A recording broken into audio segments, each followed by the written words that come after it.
everyone, it's Anthony Ramos here, and boy, do I have a treat for you. It's not every day that we get a 7-time Grammy winner to join us, and someone who has been an icon in music, but also an icon for so many of us LGBTQ people. Say hello to Alanis Morissette. Hi. Hi. How are you? So first off, so excited to talk about the new record, Such Pretty Forks in the Road. So many great songs, a new video is out. But I want to start because you were just on Watch What Happens Live with Andy Cohen. Yes. A couple weeks ago, and we were watching, had no idea that you were going to do a little shout out, and he asked you, what are some of the things in your career that you're most proud of? And you said anything to do with the GLAAD Awards. So I would, first off, thank you, but tell me why, we, GLAAD, kind of resonate with you and have a special place in your heart. Hard to put into words compatibility and resonance, but I think the whole community, LGBTQIA plus all it's just always been a big part of my life and my community and my awareness and my love. So, a lot of people have asked me that question of what have been the highlights, so to speak, and there have been some really amazing, incredible moments in my life, and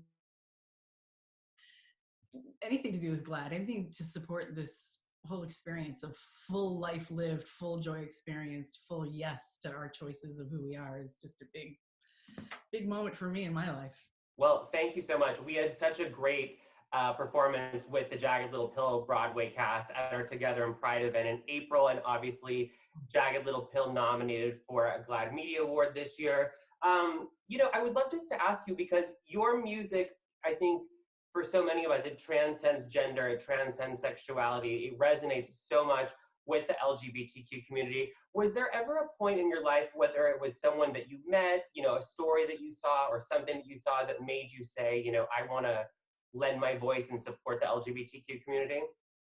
Well, there was never not a moment for me. I've been surrounded by people of every choice, gender identity, sexuality choice, self-definition, closets, coming out of closets, all of them really beautiful experiences. And my direct experience of the feminist movement is really the feminine movement in all our bodies, in all our gender identities. So the evolution of this force of all the so-called sort of stereotypical feminine things like intuition and sensitivity. My temperament's high sensitive, high empath, all of the sort of telepathic stuff that can exhaust someone after even thinking about being in public.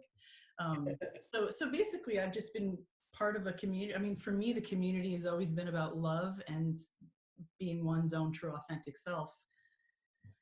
I can't not get behind that. Well, we so appreciate it, because I can't tell you the number of friends that I have who have said that a certain Alanis album has helped them get through something or helped them accept themselves. So, thank you so much for that. And I know that with the musical on Broadway, Jagged Little Pill, it was so important for you to really make it inclusive and diverse. Tell me a little bit about that experience, because it was we were so pleasantly surprised to see, such wonderful LGBTQ, inclusion with the story.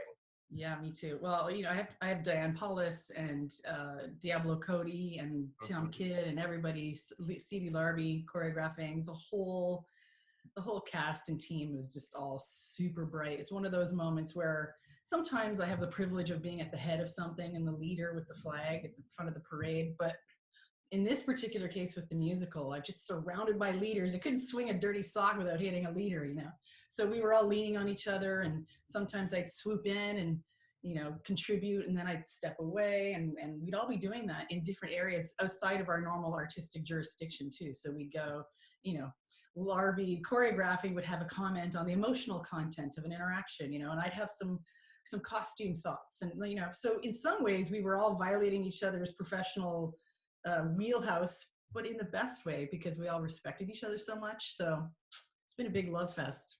Yeah, it's such an incredible production, and then to get to have the cast, virtually because of COVID, do that performance, it was, just so special. And one of the songs, "Smiling," that's on the new album, is obviously, from that musical.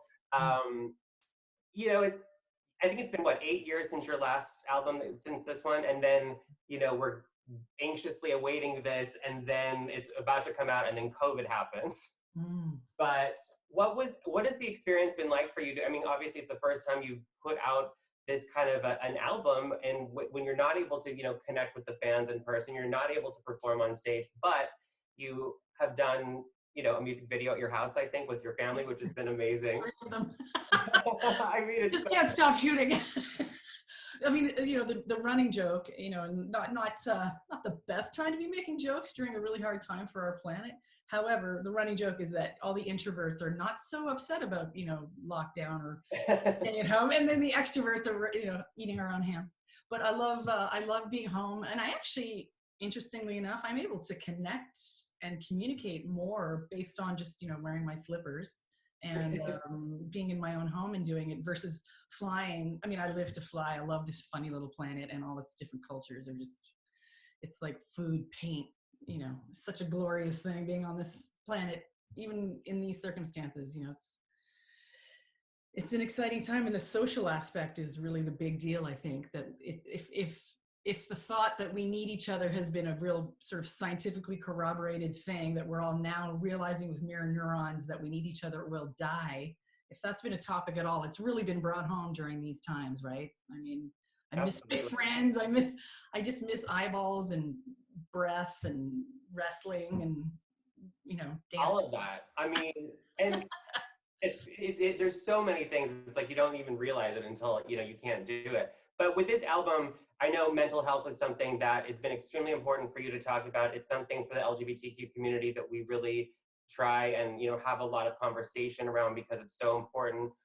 For you, I think, how important is it for you to have that outlet, whether it's writing songs or, recording them, for you to really kind of get through some of the, the heavier stuff that you go through in your life? Yeah, so it's a two-parter. One is that songwriting for me has been really cathartic. It helps me move energy. So it's like dancing, and just, if I have to flail or yelp or weep or cry or curl up in a ball in a corner, whatever is needed physically, somatically, to move the trauma and all of that. It's been really cathartic to write songs, and art is one of the greatest ways to do that. And the PS caveat, though, that I've really come to learn is, as much as I wanted to write songs in a tiny little room that was quiet and never have to deal with human conflict, I couldn't really get away with it. So what I realized is that the songwriting and artistic sort of therapeutic,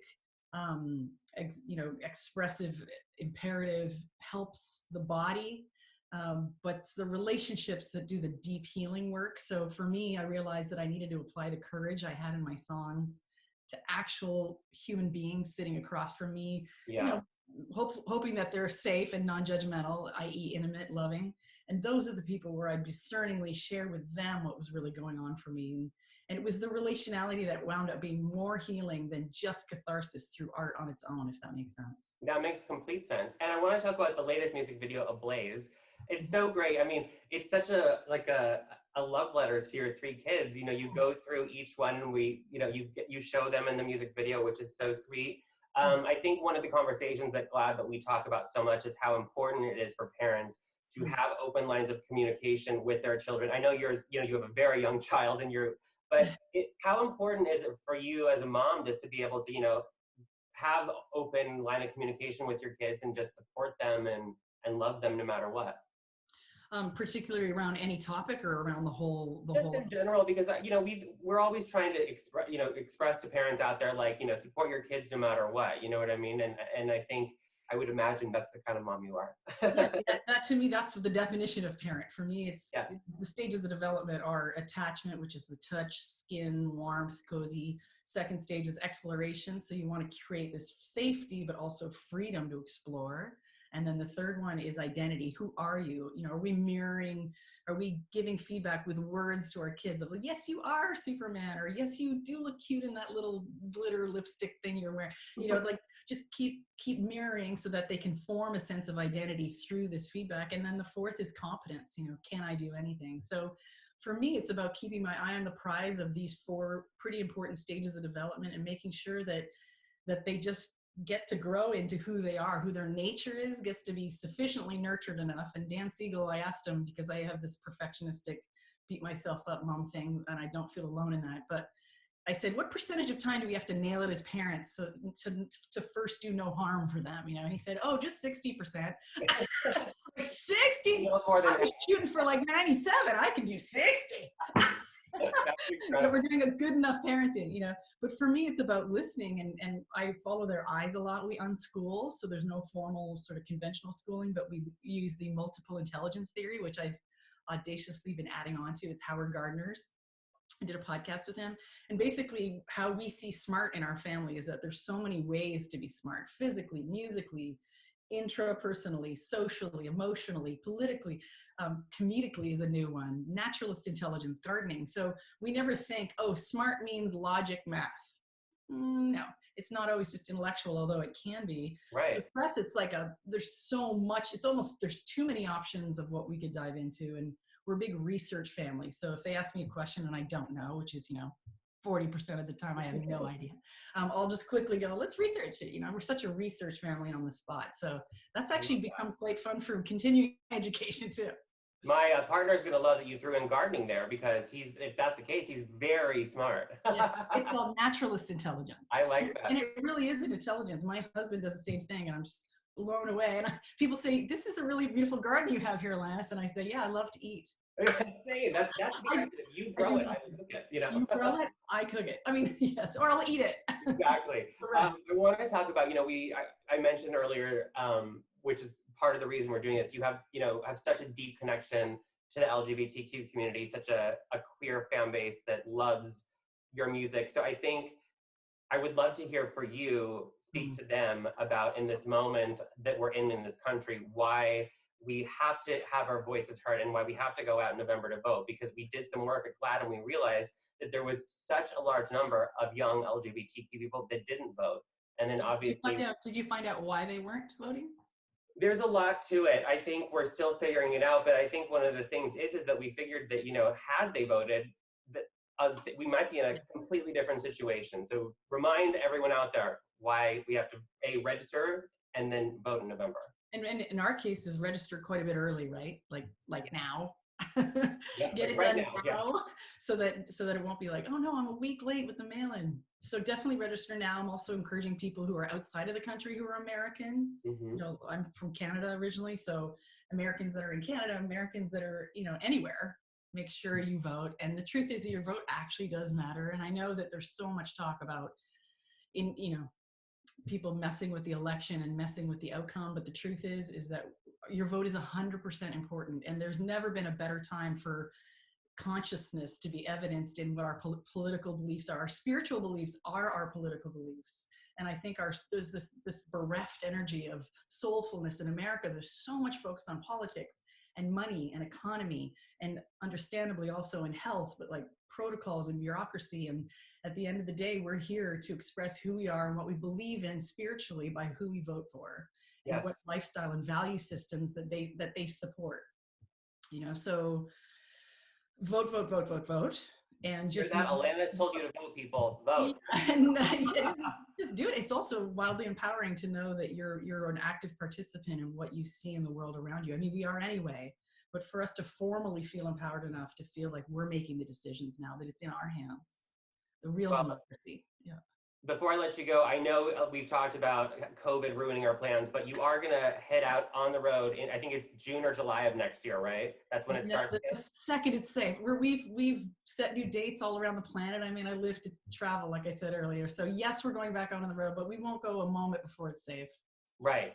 So we will all be out there. And everyone, just a reminder, Alanis's latest album, Such Pretty Forks in the Road, is available right now. So many great tracks: Smiling, Diagnosis, Reasons Why I Drink, my personal favorite, Sandbox Love. Love that one. Oh. I love that. Alanis, big thank you for taking the time to speak to us at GLAAD. Thank you so much for supporting us and always being such a supporter and a fighter for the LGBTQ community. It's been amazing to talk to you. You too. Thanks for having me and your thoughtful questions, and Godspeed. And I'm here if you need me, and love you. I know. Love you too. And we will hopefully see each other in person. Everywhere. Yes, we will. And so it is. Thank you. Thank you so much.